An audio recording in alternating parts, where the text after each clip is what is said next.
Hi friends and subscribers. Last night I received the sad news of the passing of one of my Twitter friends, Ian. Now, I knew Ian on Twitter for 3 years, so since 2021, and he was very passionate about music. In particular, the Beatles. The Beatles were his favourite band of all time, and he posted about them a lot. And we enjoyed talking about the Beatles. So, to dedicate his memory, I wanted to do a Beatles related video. But seeing as I've already done a ranking of the Beatles albums, in this one I'm going to rate each Beatles album out of 10. So starting with their very first album, Please Please Me, released in 1963, and a very, very good album, very strong debut, and the fact that this was only recorded in one day is just amazing. So yeah, some great tracks. I Saw Her Standing There, Misery, Ask Me Why, the title track, Love Me Do, P.S. I Love You, Baby It's You, Do You Want to Know a Secret, and of course Twist and Shout, among others. There's a Place. Yeah, very strong debut album. There's a couple of tracks on here that I think are just okay, such as Chains and A Taste of Honey. They're not bad songs, I'm happy to listen to them, in the context of the album. But outside of the context of the album, I don't go out of my way to listen to those songs on their own. But overall, it's a really strong start to their career. It's not where I'd recommend starting with the Beatles. If you want to get into them, this is personally not where I'd recommend starting. You can start here if you want to, but I'd recommend starting with one of their later albums and then just work your way down. But overall, it's a strong album. I'd give this one an 8 out of 10. Next up is With the Beatles, which also came out in 1963, same year as their first album. Again, another really strong album.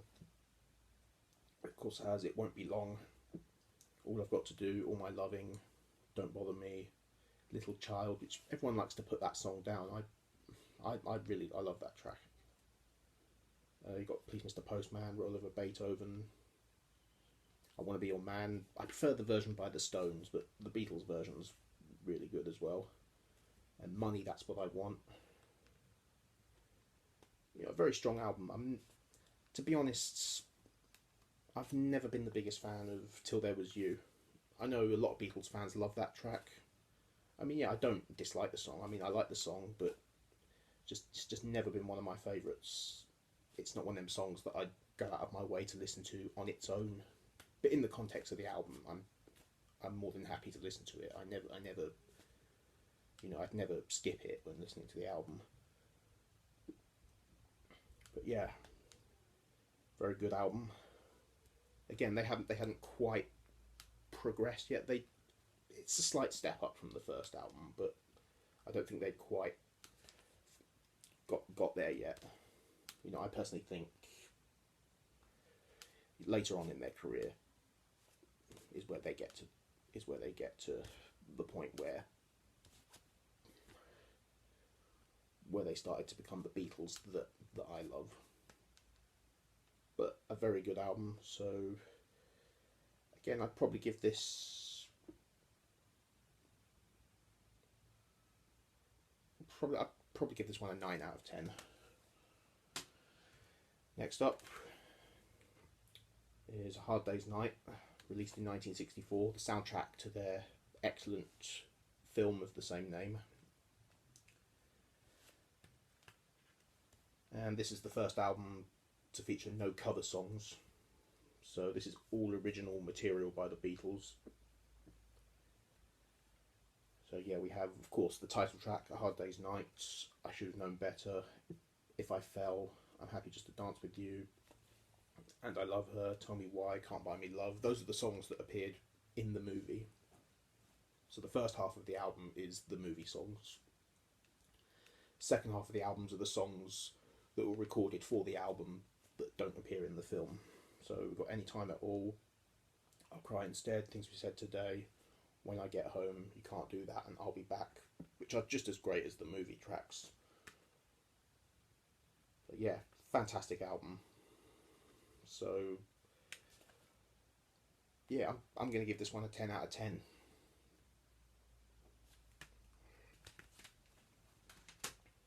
Next up is Beatles for Sale. Excuse me. Also from 1964. A little bit of a step down from A Hard Day's Night, because Hard Day's Night was the first album of all original songs. In this one they go back to doing half originals, half covers. But I understand why, because 1964 was a really, really busy year for the Beatles. They spent a lot of the year touring, plus filming the Hard Day's Night film. So they were tired by the end of 1964. So they didn't have time to write, 14 new songs. So they could only write some new songs, and then they did some covers. But I still think it's a really strong album. There are some Beatles fans that apparently do dismiss this album. I know that there's a lot of fans who love this album as well. I mean, it did really well when it came out. And yeah, it's an album that I personally really enjoy. Of course, we have No Reply, which is excellent. I'm a Loser, Babies in Black, Rock and Roll Music, Chuck Berry cover, I Follow the Sun, Mr. Moonlight. A lot of people like to put down Mr. Moonlight because of that organ solo in it, but I really love that track. Kansas City, of course, 8 Days a Week. Yeah, 8 Days a Week is a classic. Words of Love, which is a Buddy Holly song. Honey Don't. Not the biggest fan of Honey Don't. Again, it's not a terrible song. It's just not one that It's just not one that I'd go out of my way to listen to. But in the context of the album, I don't skip it when I listen to this album. I'm happy to listen to it, but it's not one of my favourite tracks. Every Little Thing, I Don't Want to Spoil the Party, What You're Doing, great song. Everybody's Trying to Be My Baby. So yeah, strong album. I'd give it a 9 out of 10. Next up is Help from 1965. Soundtrack to their second movie of the same name, which there are some Beatles fans are not fans of the Help movie. I love the Help film. I think it's just as great as A Hard Day's Night, if not better. It's just brilliant to see them in colour, and it's very action packed as well. I love it. But onto the album. So just like Hard Day's Night, this first half of the album is the songs from the film. Second half are songs that were not in the film but were new to this album. So of course we have the title track, Help, fantastic song, which was literally John Lennon's cry for help because he was going through a tough time in 1965. Night Before, You've Got to Hide Your Love Away, I Need You, Another Girl, You're Going to Lose That Girl, Ticket to Ride. And the non-movie songs are just as good. Act Naturally, which it's a cover song, but yeah, it's the Ringo track, which it's one of those tracks that gets put down by a lot of fans, but I quite like it actually. It's Only Love, another Beatles song that some fans don't like. Even John Lennon didn't like this song, but I've always loved it. You Like Me Too Much, Tell Me What You See, I've Just Seen a Face, and of course the masterpiece, Yesterday. I'm not a big fan of Dizzy Miss Lizzy, the closing track. It's just the guitar tone in that song is just so repetitive that I just find it kind of annoying somewhat. I don't usually skip a song on a Beatles album, but when I listen to this one, I always turn the album off after Yesterday. Yesterday should have been the closing track. Yeah, I'm just not a fan of Dizzy Miss Lizzy, which is a Larry Williams cover. I think they should have included Bad Boy, which was another Larry Williams cover that they recorded on the same day as this, on the same day that they recorded that song. But that ended up on Beatles 6, which was a Capitol Records release in the US, and it also later ended up on the Past Masters compilation. That should have been on there instead. That's a way better song. But overall, a great album, and I would give it a 10 out of 10, but because I don't like Lizzie Miss Lizzie, I'm going to give it a 9 out of 10. Now on to the really good stuff. This is where the Beatles started to become the Beatles that I love. Not to say I didn't like everything before this, because I like the early stuff a lot. This is where they started to get really creative in the studio. I'm talking Rubber Soul, 1965. So yeah, this was kind of where the album format started to be recognised as a form of art itself. Before this, an album wasn't really looked at as a form of art. It was looked at as just a collection of songs, compiled on a vinyl, because of course that's what they had back then. They didn't have CDs back then. But this is where the album started to be seen as a form of art. So yeah, of course we have Drive My Car on here, great track. Norwegian Wood, first time the Beatles used a sitar. It's not a full-blown Indian song, but that's something that we will hear on subsequent albums. You Won't See Me, Nowhere Man, Think for Yourself, The Word, Michelle, What Goes On, the Ringo track that some fans just don't seem to like, but I've always loved it. Girl, I'm Looking Through You, In My Life, one of their best songs, hands down. Wait, If I Needed Someone, Run for Your Life. I understand why some people don't like Run for Your Life. The lyrics in the song aren't very nice. It's about jealousy, basically saying that he'd rather have her dead than to see her with another man. It's not nice lyrical content, but musically it's just great. It's just upbeat. So yeah, Rubber Soul, it's a 10 out of 10. I can't give it anything less than a 10 out of 10. It's perfect. Next up is Revolver, released in 1966, and this is without doubt one of their best works. So yeah, this is the Beatles where they started to become psychedelic, and yeah, this is the Beatles that I love. I love the Beatles when they started doing psychedelic rock. So we've got the Taxman on here, Eleanor Rigby, which it's got no guitars, drums or bass on it. It's just string arrangements, but it's excellent. I'm Only Sleeping, Love You Too, which is a George Harrison track. It's an Indian song, but it's fantastic. Here, There and Everywhere, Yellow Submarine's on here. I know it's a silly song, but I love it. I always loved Yellow Submarine. It was, I have many fond memories of listening to it when I was a kid. I love that song. The song was never supposed to be taken seriously. It was just intended as a fun, innocent song. So that's what I've always, that's how I've always taken it. But yeah, I love Yellow Submarine. She Said, Good Day Sunshine. Got Tomorrow Never Knows. Very trippy song. Yeah, probably one of their trippiest songs actually. And first use of flanging on a Beatles record as well. So yeah, Revolver, 10 out of 10.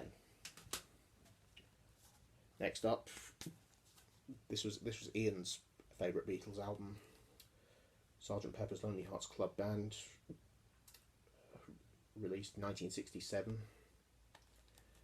One of the biggest selling albums of all time. This was You know, this was groundbreaking at the time it was released. And this album cover, I mean, it's everywhere. You know, even if you're not familiar with the Beatles, you would have definitely seen this album cover somewhere. And it's been parodied many times.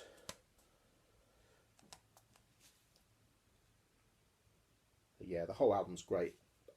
In retrospect, apparently, yeah, the album's reputation has somewhat declined because there's a lot of people now saying that this album is overrated or hasn't aged very well, that it sounds dated. I don't agree with that, although it's not my absolute favourite Beatles album, but it's definitely it's in the top, it's in my top 3 or top 5 Beatles albums. So yeah, I definitely, I 100% disagree that it's overrated. So we've got the title track, which goes into With a Little Help from My Friends. It's kind of a concept album in some way. They're playing a alter egos, so they're basically a fictional version of the Beatles, Sgt. Pepper's Lonely Hearts Club Band. And Lucy in the Sky with Diamonds, which was famously banned from BBC Radio because they thought they had something to do with LSD, but it was actually about a drawing that John Lennon's son did. We've got Getting Better, Fixing a Hole, She's Leaving Home, the George Harrison track Within You Without You, which is another Indian song. And some fans don't like it, but you know, I think it's a great track. I think out of all the Beatles, I mean, they were all talented in their own way, but George, I think he was. I mean, they were all talented, yeah, but George, I think he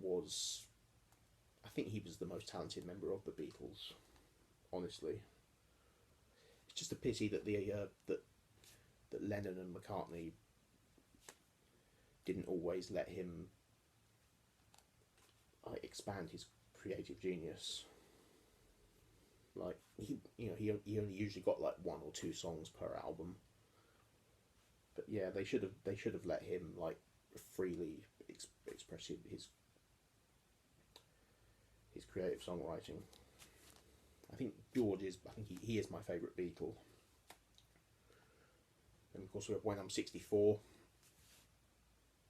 You know, the quirky little track, but it's great.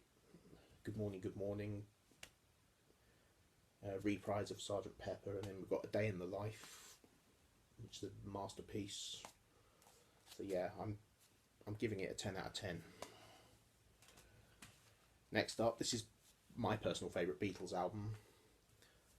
Not exactly a popular choice. I've never really seen anyone rank this one as one of their favourites, but it's my favourite, and I'll explain why. So this is Magical Mystery Tour, also released in 1967. And of course, this wasn't released as an album in the UK originally. It was released as a double EP. Because this, of course, was a soundtrack to their TV movie of the same name. And the EP just was the songs that were in the film. But America didn't want to release the EP because the EP format wasn't that popular in America. They wanted a full album, so they just got a load of singles and B-sides from 1967 that hadn't been put on an album. So yeah, they basically just stuck them on the end of the EP, and yeah, and they're like, now we've got a full album. But yeah, this is probably the one thing that Capitol Records did that. This is the one thing they did right, in my opinion, because I personally didn't like what America did to the Beatles albums. You know, chopping them up, just to make more albums and rearranging the track listings. If you ask me, that in America they should have released them the same as how they were released in the UK. But this was the one thing they did right, so much so that when the Beatles catalogue was issued on CD, this became canon. This became so this is now seen as an official canon Beatles album. And yeah, it's one of my favourites because yeah, 2011 was when I first heard this album, and yeah, I was with my grandparents. We were driving down to the beach one day, and they had a car that had a CD player in it, and this was one of the albums that they were playing, and I already loved the Beatles before hearing this album, but this sounded like nothing that I'd ever heard them do. I knew all like their hits, and I think I knew Sergeant Pepper as well, but this sounded nothing like I'd ever heard them do before. And this is trippy. This is trippier than Sergeant Pepper's Lonely Hearts Club Band. Of course, we have Magical Mystery Tour, The Fool on the Hill, Flying, which is a marvellous instrumental, George Harrison's Blue Jay Way, which is actually my personal favourite George Harrison track, and probably the Beatles' trippiest song. I did say Tomorrow Never Knows was their trippiest song, but I may have spoken too soon. This is trippier than Tomorrow Never Knows. It has this droning Hammond organ and this constant like flanging effect throughout. It's very hypnotic, but wonderful. Your Mother Should Know, I'm the Walrus. It has nonsensical lyrics, but it was intended to be nonsensical, which is what makes it fantastic. Hello Goodbye, Strawberry Fields Forever, Penny Lane, Baby a Rich Man, All You Need Is Love. So they were the singles. But yeah, you put that EP next to them singles, and you've just got an excellent album. Yeah, the movie wasn't particularly great. I mean, it's fun, but the movie wasn't scripted. It wasn't made by a professional, film crew. So yeah, it failed. But it's an okay film. I'm happy to sit and watch it. But the album, I love it. So yeah, I think it's a 10 out of 10 personally. And next up, we have their self-titled double album, commonly known as the White Album, for the obvious reason. So this came out in 1968. And yeah, this, in my opinion, another one of their best works. There are some fans who rank this as their favourite Beatles album. There are some fans who think that it would have been better as a single album because it feels too padded out, bloated, too patchy. I don't agree. I love the album just as it is. There's so many different musical styles on here. It's not just one genre. There's loads of different genres. You've got rock and roll on here. You've got hard rock. Got folk rock on here. Even a bit of country rock. A bit of psychedelic rock. I mean, there's a bit of everything on here. I'd say if you're getting into the Beatles, this is the one I'd recommend starting with. If you're into all sorts of different genres, I'd say listen to this one first. And it's their longest album. It's 30 tracks on here, but I just don't think it drags out at all. Of course, we've got the song Helter Skelter, which is arguably a heavy metal precursor. It's a really heavy track. That song even it predates Led Zeppelin. I mean, Led Zeppelin would release their first album a year later, and then a year after that, Black Sabbath would release their first album.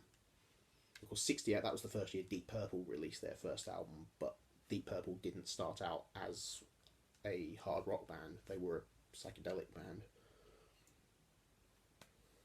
But yeah, I wouldn't say it's one of the first heavy metal songs. I mean, I think Jimi Hendrix does deserve some credit for that, and Blue Cheer, of course. But there's no denying it is definitely a not the precursor, but a precursor to heavy metal. And I think it's Paul McCartney's best Beatles track, hands down. I kid you not. We've also got Back in the USSR, Dear Prudence, Glass Onion, Wild Honey Pie. Wild Honey Pie is a bit of filler, but it's one of those filler tracks that I just can't help but like. I mean, it is weird. You know, they were on some weird drugs when they recorded that. I mean, the track has no meaning. It's just an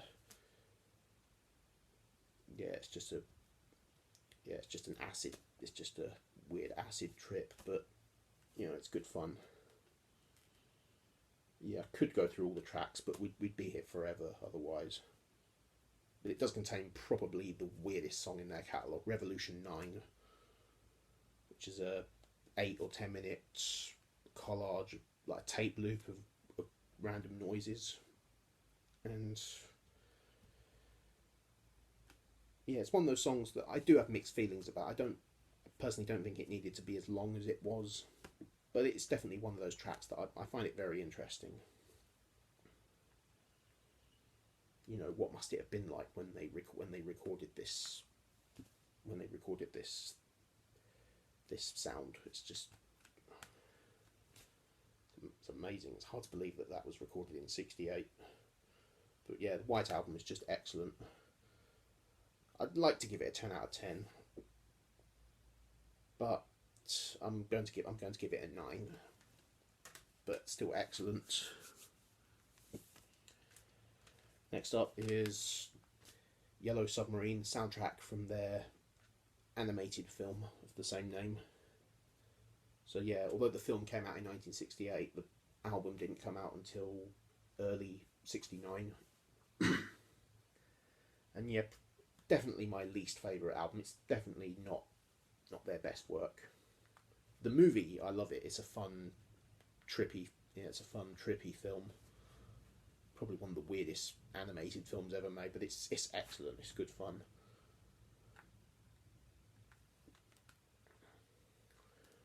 But yeah, the album, it's not terrible. I mean, because it's a Beatles album, of course there's some great stuff on here, and it has Yellow Submarine, which, as I've said, I do love that song, but it was already from Revolver. And it also has All You Need Is Love, which was already from Magical Mystery Tour. So it's got 2 songs that have already been released from previous albums. So there's only really 4 new songs on here. So you've got Only a Northern Song, which is a George Harrison track, which is fantastic. All Together Now, which is Paul McCartney's only track on this album. It's not one of his best, but you know, it's pleasant enough. It's good fun. You know, I do kind of like it. You've got Hey Bulldog, which is great. It's All Too Much, another George Harrison. George Harrison. So this was the time where George Harrison actually got more tracks on a Beatles album than John or Paul ever did. So I feel that this is George's Beatles album, I guess. But yeah, It's All Too Much is a great song. It's very trippy. It's very guitar drenched.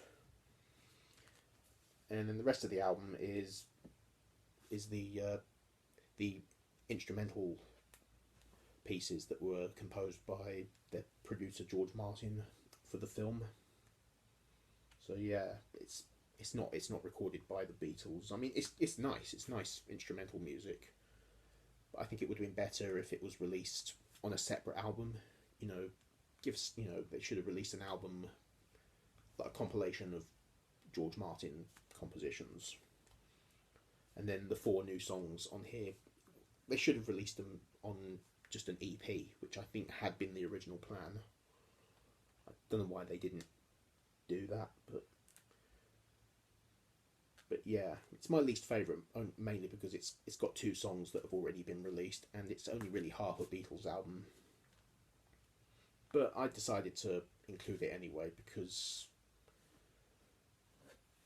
it's always included. You know, it's always included when people do like rankings of the Beatles albums. So yeah, it felt wrong for me to not include it. But yeah, it's a fun listen. I'll give it a 7 out of 10. Only 2 albums left now. So next up is Abbey Road, another album cover that's so iconic. This has been parodied many times. And yeah, this was the last album the Beatles ever recorded. Not the last to be released, but the last they recorded. And it's just an excellent album for any band or artist to go out on. So of course we've got Come Together, Something, which is one of George Harrison's greatest songs, Maxwell's Silver Hammer, a quirky song, but I've always loved it. Octopus's Garden, I Want You, She's So Heavy, Here Comes the Sun, Because.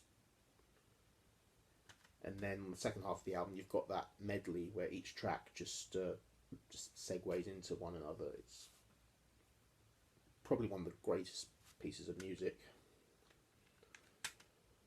So yeah, Abbey Road is a 10 out of 10. And then their final studio album, Let It Be, which came out in 1970. And this had been released, I think, just after the Beatles had already broken up. So this was recorded in early '69. So this was recorded before Abbey Road, but it was shelved because they were unhappy with it. But yeah, they decided they wanted it released, and instead of getting George Martin, their regular producer, to do it, they got Phil Spector to produce it. Yeah, there's some fans don't like Phil Spector's production on this. I know Paul McCartney wasn't happy with what Phil Spector did, but the other Beatles were actually impressed with Phil Spector's production. I've got no issue with Phil Spector's production. I quite like it, actually. And yeah, it's not one of their absolute best albums, but it's an album that I like a lot. Even though I do think it should have been released before Abbey Road, just because I think Abbey Road is a better album for them to go out on. But this album, it's still great. I mean, it does have Cross the Universe, a great song, the title track, one of the best songs ever written, Two of Us, Long and Winding Road. Yeah, but it's a great album. Not one that I listen to a lot, but it is great.